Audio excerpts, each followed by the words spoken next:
بادشاہ کے سامنے گئی تو بادشاہ مجھے ہلاک کرے گا، کیونکہ میں اس کی ملکہ ہوں، مجھے قتل کیے جانے کا وقت ہو سکتا ہے۔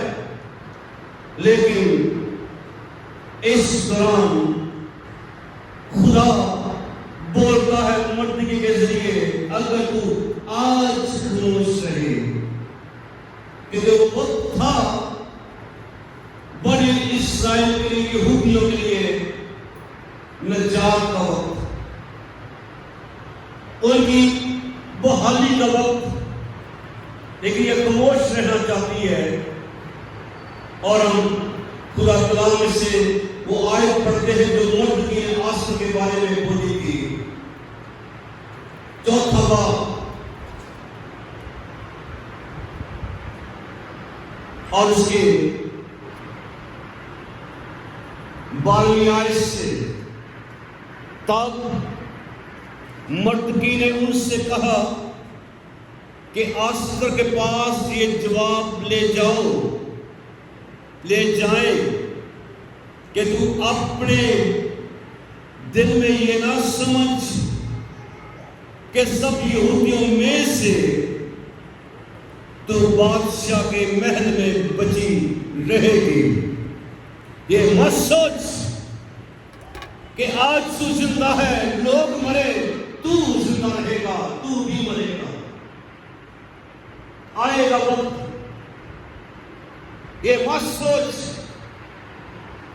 کہ تو بچی رہے گی، یہ مت سوچ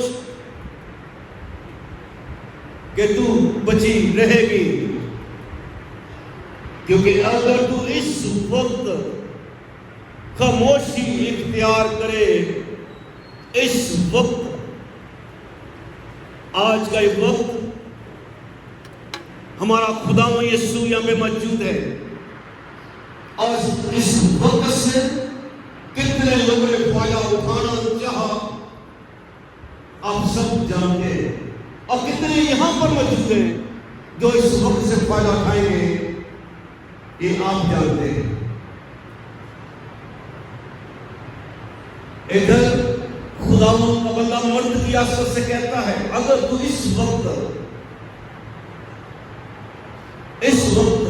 خاموشی اختیار کرے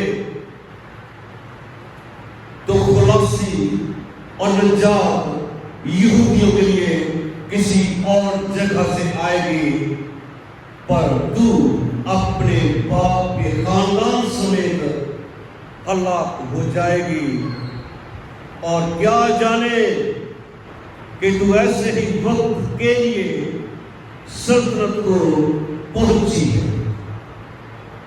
تو کیا جانے کہ اسی وقت کے لیے خدا تجھے یہاں پہ رکھا ہے، تو کیا جانے کہ خدا نے تجھے زندگی کا چلتا ساتھ اسی وقت کے لیے دیا ہے کہ تو خداوند اپنے خدا کی عبادت کرے، اپنے خدا سے معاوضہ حاصل کرے۔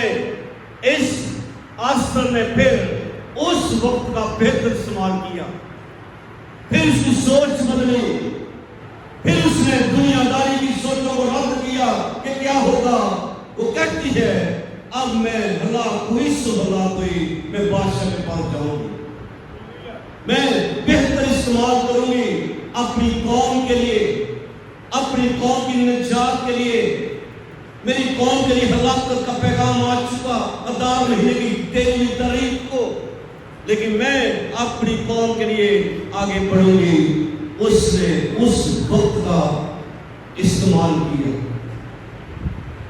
خدا کے کلام میں ہم پڑھتے ہیں کہ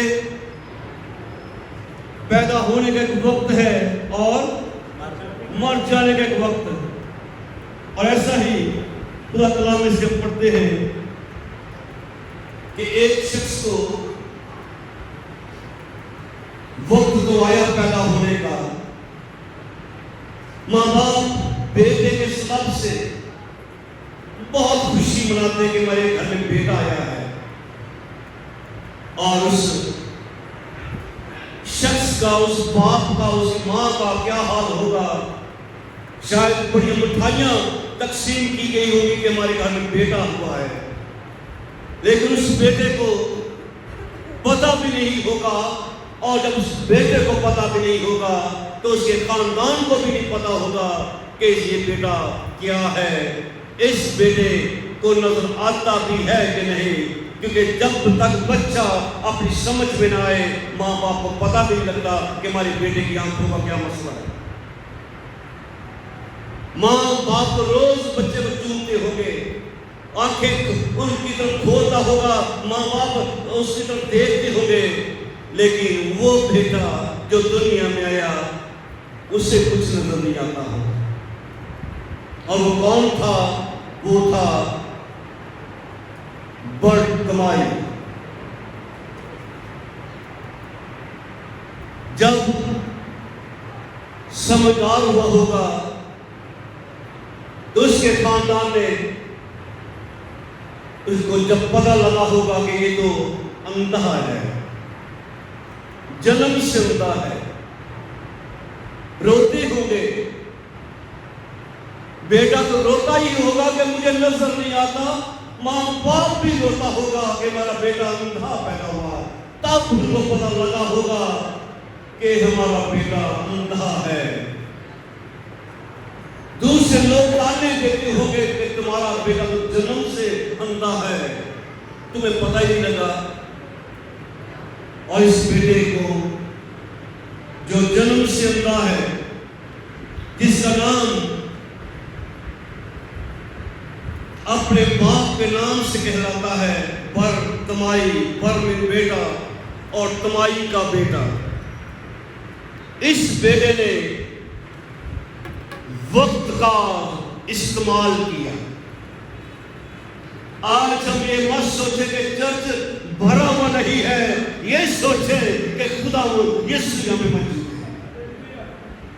اس اندھے بیٹے کو اب یہ سمجھدار ہے، اب یہ بچہ نہیں ہے، یہ بڑا ہے، اس کو سمجھ آ چکی ہے کہ شفا کیا ہے، اندھیرا کیا ہے، بھیک کیا ہے، لوگوں سے مانگنا کیا ہے، اور سب کچھ اسے پتا ہے۔ اس بیٹے برتمائی کے بارے میں لکھا گیا ہے مرکز کی انجیل اس کا 10واں باب اس کی 46ویں آیت، اور وہ یریحو میں آئے، اور جب وہ اور اس کے شاگرد اور ایک بڑی بھیڑ یریحو سے نکلتی تھی تو تمائی کا بیٹا برتمائی اندھا راہ کے کنارے بیٹھا ہوا تھا۔ کس لیے؟ بھیک مانگنے کے لیے۔ صبح اس کو لایا گیا ہوگا، ہو سکتا انگلی پکڑ کے، اب یہ بچہ تو نہیں ہوگا، یہ بڑا ہے، اس کو پکڑ کے لایا گیا ہوگا اور بتایا ہوگا کہ بیٹا یہ تو نے یہاں بھی بیٹھا، کل بھی تو ادھر ہی بیٹھا تھا، تو روز ادھر ہی بیٹھتا ہے، تو یہاں پہ آج پھر مانگنا ہے۔ اور اس برتمائی کو اس دن پتا، جس دن وہ آج موجود ہے، پتا لگا کہ یسوع یہاں سے گزر رہا ہے، اور وہی یسوع جو اس وقت وہاں پہ گزر رہا تھا آج یہاں پہ تخت لگائے ہوئے موجود ہے۔ ہلیلویا! ادھر گزر رہا تھا، ادھر تخت لگائے ہوئے یہاں پہ موجود ہے۔ آمین! وہ یہاں پہ موجود ہے، اور اس برتمائی نے یہ سن کر کہ یسوع ناصری ہے، چلا کر کہنے لگا، اے ابن داؤد، اے یسوع مجھ پر رحم کر۔ چلا کر اسے گیدرنگ کی کوئی ضرورت نہیں، اسے کسی آگے پیچھے کی ہیلپ کی کوئی ضرورت نہیں، اسے یہ پتا لگا کہ یسوع یہاں پہ گزر رہا ہے، چلا اٹھا۔ آج آپ کیسے چلائیں گے؟ کیسے اپنی حالت سے آزاد ہو کے جانا چاہیں گے؟ یہ آپ پہ ڈیپینڈ کرتا ہے۔ لکھا گیا ہے اگر آج تو خاموش رہی تو یہودیوں کے لیے نجات تو آئے گی، موت جب کسی کو ملے گا پکار اٹھے گا کوئی، لیکن اگر تو نہ پکارا، اگر تو نہ پکاری تو تیری زندگی میں وہ معاوضہ نہیں مل پائے گا۔ ادھر اس بندے نے اس وقت کا بہتر استعمال کیا۔ چلا اٹھا، چلا اٹھا، یسو، اے یسو ناصری، رحم کر، رحم کر، ترس کر۔ اس نے اس وقت کے اپنے لیے شفا کا وقت بنانے کے لیے چلا اٹھا۔ آمین۔ یہ شخص برتمائی، اے ابن داؤد، اے یسو مجھ پر رحم کر، مجھ پر رحم کر۔ آج یہ بھیک نہیں مانگ رہا، یہ صرف بھیک نہیں مانگ رہا، رحم مانگ رہا ہے۔ یسوع سے معاوضہ مانگ رہا ہے، یسوع سے شفا مانگ رہا ہے، یسوع مسیح سے اپنی آنکھوں کی بینائی مانگ رہا ہے۔ اور میں آپ کو یہ میں سمجھتا ہوں، خدا کا خوف رکھ کے کہنا چاہتا ہوں،